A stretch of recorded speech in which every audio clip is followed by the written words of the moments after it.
उपासक अपने उपास्य देव में तन मन प्राण सर्वस्व समर्पित कर देता है तो उपास्य देव उससे एक क्षण भी दूर नहीं रहते। यही उपासना का अर्थ है। सदैव अपने इष्ट के समीप रहना उपासना, समीप रहना भाव से, तन से। हमारा तन उनकी सेवा में, मन उनके भाव में, वाणी उनके नाम गुण कीर्तन गायन में, श्रवणेन्द्रिय उनके श्रवण गुणों का करना, नाम कीर्तन का करना, नाम जप का श्रवण करना, साक्षात भगवत स्वरूप हो जाता है। जो है वही प्रकाशित हो जाता है। ये भटकना इसी जन्म में सुधर सकता है, पशु पक्षी आदि योनियों में नहीं। इसलिए सावधान होकर के एक एक क्षण, एक एक श्वास, एक एक वृत्ति राधा नाम में लगा दो, खुद परिणाम देख लोगे। श्री कृष्णचंद्र को कोई अपनी तपस्या के द्वारा यज्ञ दान वेदाध्ययन तीर्थ स्नान आदि के द्वारा कभी वशीभूत नहीं कर सकता। और निश्चित किया हुआ मूल्य राधा नाम है। जो राधा राधा राधा वो प्रभु को अधीन कर लेता है। कुछ माफी मांगने की जरूरत ही नहीं पड़ती प्रभु से। अनुल्लिख्यानंता नपि तदपराधान मधुपतिर महाप्रेमा विष्टस्तौ परम देयम विंशति तवैकम श्री राधे गृणत ई नामामृत रसम महिम्न कह सीमाम स्पृशति तो दास्यैक मनसाम। जो राधा राधा राधा ऐसा उच्चारण करते हैं, प्रभु उनके अनंत अपराधों का लेखा जोखा ही नहीं करते। श्री जी के नाम की ऐसी महिमा है। फिर जो श्री जी के चरण दास्ता में अपने जीवन को लगा दिए, उनको क्या मिलता होगा। किसी की सामर्थ्य नहीं कि कोई इसका वर्णन कर सके कि जिस कृपा सिंधु की एक कृपा कोर से दुरंत राक्षस भाव को प्राप्त भी परम पद के अधिकारी हुए, वही कृपा समुद्र का सार रूप हमारी लाडली जू, उनकी कृपा को कौन जान सकता है। जैसे प्रभु श्री कृष्णचंद्र जी को रिझाने के लिए एकमात्र उपाय है अनन्यता, ऐसे प्रियाजू को रिझाने के लिए एकमात्र उपाय है दैन्यता। श्री जी के हो के अत्यंत दैन्य हो जाओ तो अवगुण करे समुद्र सम गणत नापनो जानी। ये मेरा जन है, बस इस बात से हम जीत जाते हैं। श्री जी के चरणारविंद में अपनापन हुआ कि हम जीत गए। अवगुण करे समुद्र सम, समुद्र के समान यदि अपराध बन जाए तो मेरी लाडली जो मानती ही नहीं कि अपराध हुआ है।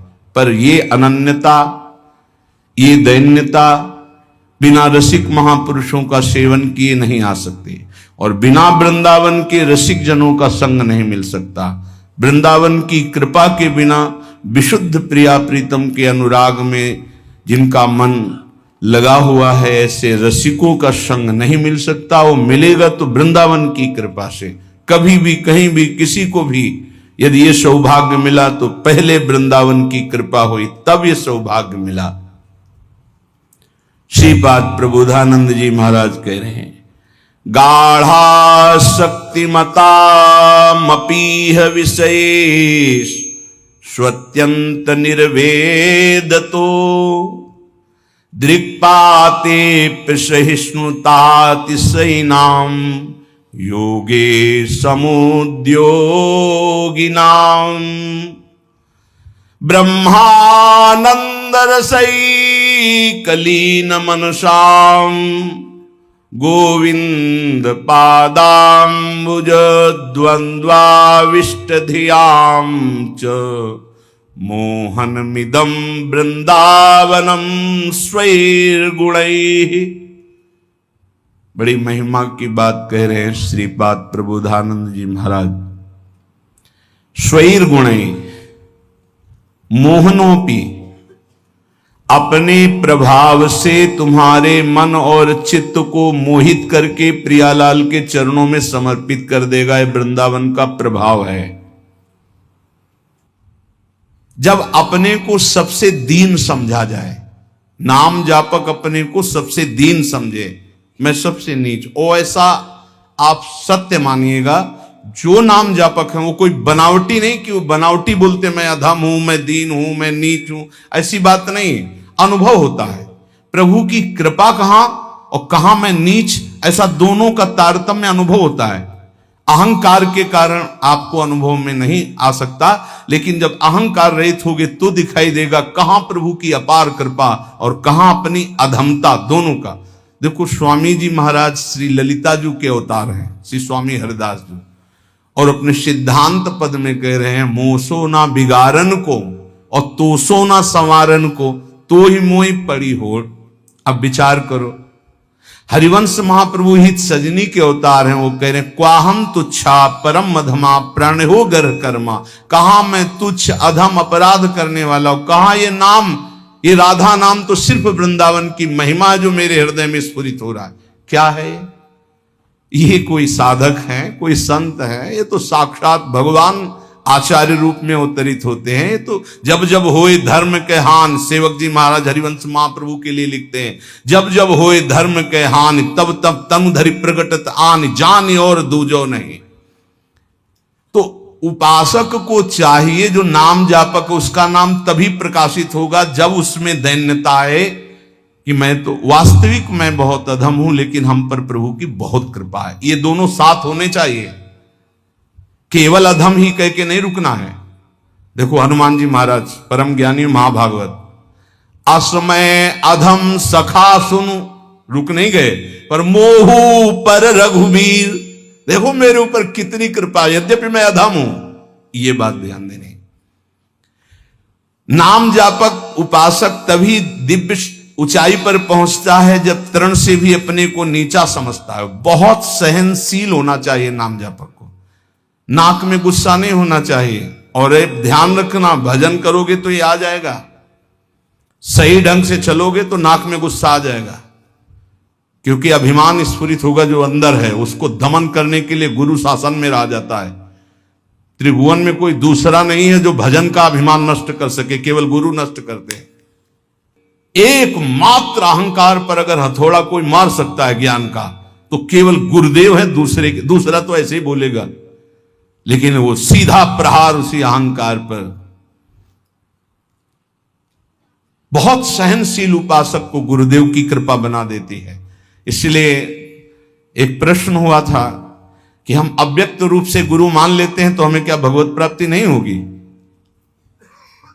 देखो अव्यक्त तुम्हें चपत लगाने नहीं आएगा, ध्यान देना। अव्यक्त तुम्हें ऐसा नहीं कि खड़े रहो, यहां यही खड़े रहो जब तक लौट के नाम है, यही खड़े रहो, चलो ऐसा करो। ये हमको प्रगट गुरु चाहिए, क्योंकि हम प्रगट में फंसे हैं। वो हमको दुलार भी करें, हमें डांट भी सके, हमें चपत भी लगा सके, तभी हम सुधरेंगे। मान लो हम अव्यक्त गुरु मान लेते हैं तो जो मन आया सो कर रहे हैं, वो समझा। अव्यक्त गुरु तुमको कौन ऐसा है जिसको उपदेश नहीं कर रहे? आप बुरा करने चलते हो, अव्यक्त गुरु अंदर रोकते, मान पाते हो आप? एक त्रिभुवन में गुरुदेव के सिवा कोई ऐसा नहीं है जो निर्विकार और निरहंकार कर सके। ये हम खुली बात कहते हैं। भगवान भी हमारे हृदय में बैठे रहे, निर्विकार नहीं किए। जन्म जन्मांतर से हमारे साथ हैं, कभी निर्विकार नहीं किए, कभी निरहंकार नहीं किए। वही हृदयस्थ भगवान अव्यक्त जब व्यक्त रूप गुरु रूप धारण किए तो पक्का सुधार हो गया, पक्का माया से मुक्त करने का मार्ग दिखा दिया। नहीं तो हाथ उठा कहते चाहे सर के बल खड़ा होकर तप करे, अहंकार पे कोई फर्क नहीं पड़ता। 10-10 हजार वर्ष तक खड़े रहे, जटाओं में घोंसले बन गए, चिड़िया बैठी, तुम कितने साल जियोगे? सारा अहंकार मिट्टी में, सब ज्ञान है तो क्या हुआ? केवल जल पी के रहे तो क्या हुआ? कितने ऐसे पशु पक्षी जल आहार करते हैं, उनको भगवत प्राप्ति हो गई। हर अहंकार की धज्जियां गुरुदेव उड़ाते हैं, और जब गुरुदेव का ऊपर वरद हस्त नहीं रहता तो सिद्धता का नाटक शुरू हो जाता है, नाटक शुरू हो जाता है। इसीलिए अत्यंत दैन्य भाव वास्तविक जब आएगा तो गुरुदेव के चरणों में आएगा। पक्का समझो, हम आपको हृदय की बात कहता हूं, जब तक गुरुदेव की कृपा नहीं तो दो बातों पर विजय नहीं प्राप्त की जा सकती। विकारों पर षड विकार जित, ये गुरुदेव की कृपा, और अहंकार रहित होना केवल गुरुदेव की कृपा, ये दैन्यता केवल गुरुदेव। ये खूब अंदर की बात कह रहा हूं, खूब साधन मार्ग में चल के कह रहा हूं। जब तक गुरु कृपा नहीं होगी प्रगट गुरुदेव की, तब तक दो बातों पर विजय नहीं प्राप्त की, एक तो विकार और दूसरे अहंकार। बहुत सहनशील होना, सहनशील गुरुदेव बनाते हैं, ठोक ठोक के हर जगह, जहां कमजोर हो वहीं पीट पीट के। दूसरों को मान देना और स्वयं अमानी रहना, यह गुरुदेव की कृपा से ही आता है। जो शुद्ध रसिक महापुरुष भगवत प्रेम में डूबे हुए हैं, वही अमानिना मान देन स्थिति प्रदान करते हैं। ये स्थिति बनावटी नहीं होगा, बनावटी टिक नहीं पाएगा। चाहे जितना भारी विद्वान तपस्वी पांडित्य से युक्त क्यों न हो, जब तक वो अपने को तृण से नीच नहीं समझता, सहनशील नहीं होता, दूसरों को सम्मान देना, स्वयं अमानी रहना, तब तक उसमें भगवत भाव का प्रादुर्भाव नहीं होता। ये बात बहुत ध्यान देने की है, नहीं खाली भटकना पड़ेगा। ऐसे हमसे बनते रहेंगे कि अंधा बटे और पड़ा चबाए, भजन करना कठिन, करके बचाना कठिन, बचा के पचाना कठिन। उपासक को चाहिए कि भूख लगे तो आधा पेट भोजन कर ले, प्यास लगे तो जल पी ले। जो विरक्त है उसे सदैव अपने साधन पथ को पुष्ट करते रहना चाहिए। अपने भजन, अपने साधन, अपना संयम, अपना ब्रह्मचर्य। कलयुग में सरल, सहज, महामहिम, परम सिद्धि प्रदान करने वाला नाम है, नाम। एक बहुत बड़े विद्वान थे, महाप्रभु चैतन्य देव नाम जी की महिमा वर्णन कर रहे थे, तो उसने कहा ये सब हम नहीं मानते, ये शास्त्रों में अर्थवाद कहा गया है। अर्थवाद कहते हैं कि फल स्तुति का वर्णन है, ऐसा वस्तुता नहीं है। इतना सुनते ही महाप्रभु ने कानों को ऐसे अंगुली से बंद किया और कहा कृष्ण कृष्ण कृष्ण कृष्ण कृष्ण, श्री हरि श्री हरि श्री हरि श्री हरि। कितनी बड़ी पाप की बात कह दी और हमने सुन लिया। अरे नाम की तो निंदा कर दिया, सुनने मात्र से पाप लगता है। चलो सब चलो, वस्त्र सहित गंगा स्नान करो। इस अपराधी के मुख से नाम की ऐसी अवहेलना सुनने के कारण हम सब अपवित्र हो गए। महाप्रभु सब के सब वस्त्र सहित सचेल, सचेल में कहते हैं कि वस्त्र सहित, वैसे ही गंगा स्नान किया। फिर गंगा जी में खड़े होकर के महाप्रभु भक्तों को कहने लगे, भाई तुम सच्ची मानो, अखिल कोटि ब्रह्मांड नायक श्री कृष्ण के एक एक रोमकूप में असंख्यों ब्रह्मांड है।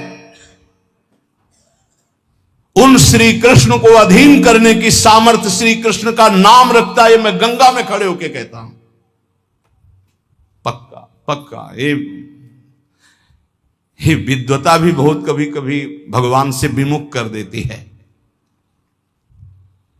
एक श्वास में एक नाम ले लिया, कृष्ण, राधा, राम, हरि, भारी पड़ जाएगा तुम्हारे हिसाब में। जब तुम्हारा शरीर छूटेगा और तुम्हारे रजिस्टर को देखा जाएगा तो एक कृष्ण नाम निकलेगा, तो वो तुम्हें तार देगा। एक कृष्ण नाम, ये ध्रुवदास जी महाराज कह रहे हैं, एक नाम त्रैलोक ही तारे, जो ना ले सो जन्म ही हारे।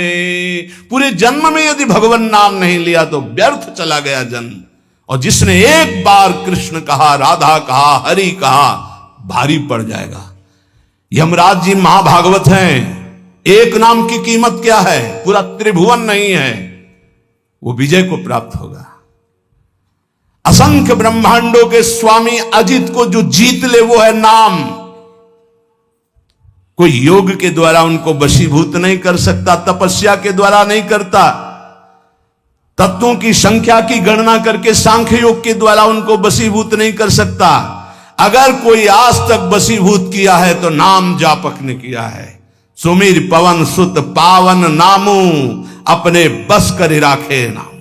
ये नामापराध में 10 नामापराध में एक अपराध है नाम में अर्थवाद की भावना करना। इसलिए जो भक्ति विहीन, उनकी कभी बातें नहीं सुननी चाहिए। बड़े बड़े मंत्रों का जाप, तपस्या, पूजा पाठ, यज्ञ, दान, अनुष्ठान कोई भी नाम की बराबरी नहीं कर सकता। गंगा में खड़े होकर महाप्रभु चैतन्य देव कह रहे हैं, स्वयं भगवान श्री कृष्ण चंद्रजू कह रहे हैं, न साध्यति माम योगो न सांख्यम धर्म उद्धव न स्वाध्याय तपस्त्यागो यथा भक्तिर ममोर्जिता। भक्ति का स्वरूप क्या है? देवर्षि नारद तदर्पिता अखिलाचारिता तद स्मरणेन परम व्याकुलते। हर समय भगवान का स्मरण करते हुए अपने कर्तव्य कर्म को भगवान को समर्पित करना, यह उत्तम भक्ति का लक्षण है। और यही मनुष्य जीवन का परम लाभ है कि प्रभु के चरणों में प्रीति हो जाए। यही ज्ञान का, योग का, धर्म का, कर्म का, सबका फल है। अगर ये नहीं, बड़ी दुर्गति है। एक बड़ा पशु चलने में असमर्थ, उसके गुदा द्वार से पीछे से कई नोच नोच के उसे खा रहे हैं, और वो केवल चिल्ला रहा है, ना भाग पा रहा, ना कोई बचाने वाला नहीं। साहब वैसे जिंदा पीछे से नोचे। अब जब तक उसके प्राण रहेंगे, कितना भयानक कष्ट पा रहा है। थोड़ा थोड़ा नोच नोच कर खा, विशाल पशु है, भैंसा उठ नहीं सकता, अब उसे खा रहे। जितना छक जाएगा पेट वो चला जाएगा, दूसरा आएगा खाएगा वो चला जाएगा, जब तक उसके प्राण नहीं निकलेंगे। भयंकर कष्ट पा रहा है। ये प्रत्यक्ष यहां की दशा है। नरक आदि की तो कितनी उद्धार कर लो मानव जीवन में, ये मनोरंजन के लिए नहीं है। बहुत भयावह संसार है जिसे तुम देख नहीं पा रहे हो। जलज्ज्वालम शीतै स्वपद मकरंदै शमयतु, ये जलती हुई ज्वाला है, बचना है तो स्वपद मकरंदै शमयतु, प्रिया प्रीतम के चरणारविंद की शीतलता से इन तीनों तापों का दमन करके प्रिया प्रीतम को प्राप्त कर लो, अन्यथा कोई उपाय नहीं। मनुष्य शरीर छूटा कि धोखा ही धोखा। क्या तुम समझते हो अविनाशी हो तुम? ये तो नहीं समझ पाए तुम अविनाशी हो। तुम तो देह भाव में विचरण करते हुए भोगों में राजी हो, तो तुम्हें देह ही मिलेंगे, लेकिन ये देह नहीं मिलेगी। बार बार ये देह नहीं मिलती। रसिक शिरोमणि श्री ध्रुवदास जी महाराज कह रहे हैं, बार बार तो बनत नहीं यह संजोग अनूप, मानुष तन वृंदा विपिन रसिकन संग विरूप। बहुत बढ़िया अवसर है, अभिमान न करो, प्रार्थना मान लो। ये जो महापुरुषों की वाणी, संतों की वाणी है, ये आपके परम मंगल के लिए है। ये किसी स्वार्थ से युक्त नहीं है। ये तुम्हारे परमार्थ को, परम अर्थ, परम सुख प्रदान करने वाली है। कोई कितना भी तुम्हारी निंदा करे, क्षमा शस्त्रम करे यस्य दुर्जना किम करिष्यति, अतृणे पतितो वह्नि स्वयमेवोप शाम्यति। वैष्णव के पास एक महान अस्त्र है जिससे वो दूसरों को परास्त करता है। क्या? क्षमा। ध्यान देना, ये वो अस्त्र है जो सांप से भी भारी है। उमा क्षमा सापहुते भारी, अपने कर्म जाय अपकारी तुम्हें। क्षमा शस्त्रम करे यस्य दुर्जना किम करिष्यति, क्षमा रूपी शस्त्र का प्रहार करो, अर्थात क्षमा कर दो। दुर्जन लोग तुम्हारा बिगाड़ नहीं सकते, क्योंकि भगवान है।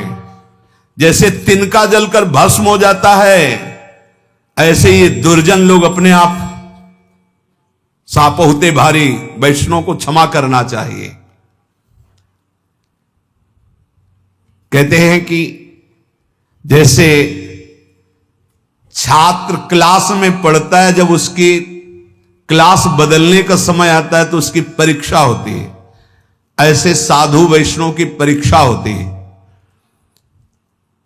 क्या परीक्षा होती? उसको गाली दी जाएगी, अपमान होगा, निंदा होगी। ये ध्यान देना, ये परीक्षा अगर पास हो गए क्या, क्षमा और शांति, तो आगे क्लास में पहुंच जाओगे भूमिका में, नहीं फिर नीचे बने रहोगे। इस लोक में तुम्हारी चाहे कोई कितनी निंदा करे, तुम उसकी निंदा मत कर देना। निंदा को सहन करना। निंदा दो प्रकार की होती है, एक अपवाद और एक प्रवाद। महाप्रभु चैतन्य देव कहते, अगर बुरा काम तुमने किया और फिर उसकी निंदा हो रही है तो ठीक हो रही है, तुम्हें बचना चाहिए, उसमें भी तुम्हें नाराज होने की जरूरत नहीं। और अगर तुमने बुरा काम नहीं किया और तुम्हारी निंदा हो रही तो बहुत ठीक हो रहा है, तुम्हारा भारी प्रारब्ध जो शरीर में दंड मिलने वाला था वो निंदा के द्वारा काटा जा रहा है। भगवान की विशेष कृपा है। दोनों स्थिति में, प्रवाद और अप्रवाद में भी तुम्हें किसी तरह क्रोध नहीं करना है। बहुत बड़े महापुरुष चरणदास जी महाराज, साधो निंदक मित्र हमारा, निंदक को निकटे ही राखो, हो न देऊ न्यारा, साधो निंदक मित्र हमारा। निंदक नियरे राखिए आंगन कुटी छवाए, कमरे में नहीं बीच आंगन में रखो, उठते बैठते देखे, एक एक दोष वर्णन करे, ये बड़ी बढ़िया बात है। निंदा करने वाले भारी पापों का नाश कर देते, बात मान लो। पर जब निंदा होती है तो ऐसे लगता है जैसे दिया सलाई पेट्रोल डाल के लगा दी गई हो, नहीं छाती। और उसके प्रति यही आएगा कि अगर तप होता तो राखी करके दिखा देते लोगों को। हाँ, ये अगर अंदर वृत्ति है तो भगवदानंद की अनुभूति नहीं होगी, ध्यान रखना। सहना पड़े अपवाद और प्रवाद। अपवाद, यदि गलती हुई है उसकी निंदा हो रही तब तो ठीक ही हो रही, उसमें क्या बोलना है। और अगर गलती नहीं हुई, निंदा हो रही तो बहुत ठीक हो रहा, तुम्हारे प्रारब्ध का नाश हो रहा, पूर्व प्राप्त जो शरीर को दंड मिलता और निंदा देके भुगता दिया गया। कह रहे निंदक को निकट ही रखो, बढ़िया सुविधा देके रख सकते हो। प्रशंसा वाले को रखा जाता है नजदीक। खड़े हो माइक में। तो आप लोगों के बीच में हम ये बड़े गर्व से कहते हैं कि पूज्य महाराज जी का सानिध्य हमारा परिवर्तन कर दिया। और हम ठीक है, और वही माइक से बोलने लगे बड़ा दुर्भाग्य इनका संग मिला। फिर दृष्टि लो बदल जाए तो कह दे ला, बड़े बड़ों की बात होती है, छोटों की नहीं। निंदा में अच्छे अच्छों की दृष्टि बदल जाती है, रौद्र दृष्टि हो जाती है। जो निंदा होने पर शांत रहे वो स्थिति प्रज्ञ महात्मा होता है। पूज्य बात उड़िया बाबा जी महाराज, जैसे कोई विदेशी भाषा में हमको गाली दे, हमें पता ही नहीं क्या बोल रहा है, मुस्कुरा के चल देंगे। जब हमारी भाषा में हमको गाली दे और हम ऐसे मुस्कुरा के चल दे, बिल्कुल बुरा ना लगे, तो समझो स्थिति आई है। पाछे निंदा करियग धोवे, सुनि मन मिटे विकारा, जैसे सोना तापी अगिन में, निर्मल करे सुनारा, साधु निंदक मित्र हमारा। ये निंदक लोग कितने कृपालु हैं। ये पीछे से निंदा करते हैं और क्या करते हैं, समस्त विकारों को उसके मिटाकर ऊपर उठा देते हैं। पक्का निंदा सह गए तो भूमिका बदल जाएगी। बहुत कठिन है निंदा सहना, बहुत कठिन है। निंदा सह गया तो द्वंद्व सहने की ताकत आ जाएगी। स्तुति बहुत अच्छी लगती है, नहीं लगती। बगल से निकल के कोई भी ये कह रहा कि बड़े भाग्य हैं इसे महात्मा के दर्शन, और कान में पड़े तो ऐसा लगता है बर्फ की सिल्ली रख गई, नहीं। और जब कोई न कोई प्रणाम न कोई नमस्कार और कटु वचन बोले, फिर उसके हमारा नम्र भाव, ये हमारी वैष्णवता, ये साधुता है। क्या करते, जैसे अग्नि में तपाकर सोना शुद्ध होता है, ऐसे निंदा करके ये लोग हमारे पापों का नाश करके हमें ऊंची स्थिति प्रदान करते। तो कौन बड़ा हुआ, जो हमें स्तुति करके नीचे गिरा दे या जो निंदा करके ऊपर उठा दे? जो ऊपर उठा दे। तो निंदक मित्र हमारा। बोले घन अहरन कसी हीरा निबटे, कीमत लक्ष्य हजारा। कांच और हीरा की पहचान कैसे होती? एक घन में पहचान होती है। घन लोहे का एक हथौड़ा जैसा होता है, और उसको ऐसे रख के पक्की जगह पे, लोहे पे, और ऊपर से घन मारो। अगर नकली हीरा है तो छार छार हो जाएगा, और असली हीरा है तो कुछ फर्क नहीं पड़ेगा। तो बोले असली संत में जहां गाली गलौज निंदा अपमान करो कोई फर्क नहीं पड़ा, अगर टूट गया तो नकली हीरा था, असली हीरा नहीं। घन अहरन कसी हीरा निपटे, तो कीमत लक्ष्य हजारा। ऐसे जाचत दुष्ट संत को, करन जगत उजियारा। साधो निंदक मित्र हमारा। ये भगवान से मिलाने वाले बनते, निंदा करने वाले। ये दुष्ट जन जो निंदा करते हैं, ये हमें भगवत प्राप्ति कराते हैं। इनके चरणों में कोटि कोटि प्रणाम। ये संसार में फंसने नहीं देते, छोटी सी छोटी गलती सामने रख करके हमको भगवान से मिला देते हैं, हमारे पापों का नाश कर देते हैं, हमारी बाधाओं का नाश कर देते हैं। जोग यज्ञ जप पाप कटन ही तू करे, सकल संसारा। और बिन करनी मम करम कठिन, सब मेटे निंदक प्यारा। कितनी बढ़िया बात। बड़ी बड़ी साधनाओं से पाप नष्ट करने का प्रयास किया जाता है, लेकिन निंदक, हम कुछ प्रयास भी नहीं कर रहे, हमारे सारे पाप नष्ट कर रहा है निंदा करके। कितना प्यारा मित्र है। बिन करनी मम करम कठिन, सब मेटे निंदक प्यारा।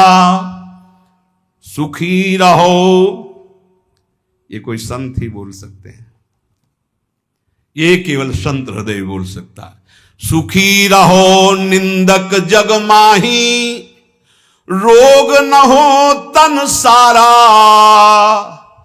हमारी निंदा करने वाला, उतरे भव निधि पारा। ये कोई महात्मा ही बोल सकता है, दूसरे की ताकत ही नहीं। कह रहे हैं निंदक सुखी रहो, इस लोक में तुम्हारे शरीर में कोई रोग ना हो, और मेरी निंदा करने वाला परलोक में भगवान को प्राप्त हो। ये मेरा आशीर्वाद है। क्या संत है, क्या इनका हृदय कौन जान सकता है। सुखी रहो निंदक जग माही, रोग न हो तन सारा। हमारी निंदा करने वाला, उतरे भव निधि पारा। साधो निंदक मित्र हमारा। निंदा जो कर रहे हैं, निंदक के चरणों की स्तुति भाखों बारंबारा। चरण दास कहे सुनियो साधु, ये निंदक साधक भारा। ये निंदा करने वाले भगवान की प्राप्ति कराने में बड़े सहायक हैं। हे साधु, कभी इनकी निंदा मत करना। जो तुम्हारी निंदा करे तुम सह जाना, तुम्हें भगवत प्राप्ति करा देंगे, पक्की बात। इसलिए महाप्रभु चैतन्य देव